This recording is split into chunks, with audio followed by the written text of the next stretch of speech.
曾经担任国大代表甲立法委员的汤炳湖，伫县市升格以后，担任过2届的台南市议员。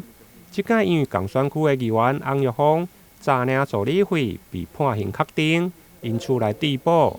10号上午，伫个议会议事厅举行宣誓就职，由台南地方法院的厅长梁淑梅担任监誓官，包括副市长赵清惠、市府秘书长甲济位的一级主管拢到场参与。以誓以至诚，恪遵宪法，效忠国家，代表人民，依法行使职权，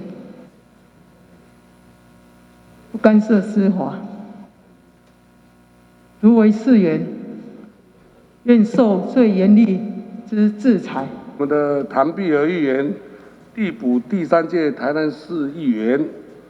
谭碧娥曾任第2届的国民代表、3届的立法委员，以及县市合并生活直辖市第1、2届的台南市议员，资历相当的丰富，对于地方的建设以及人文关怀不浅于力。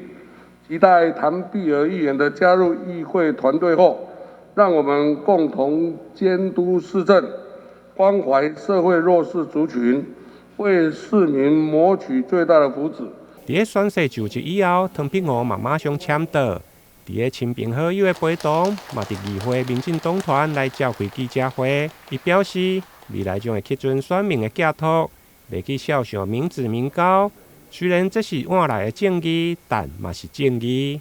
不能辜负人民对一个从政工作者的期待，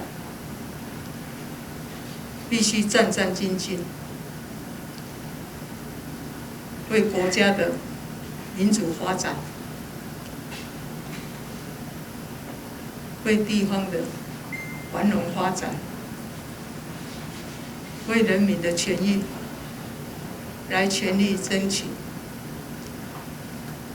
绝对不可以有私心，甚至为了个人的利益，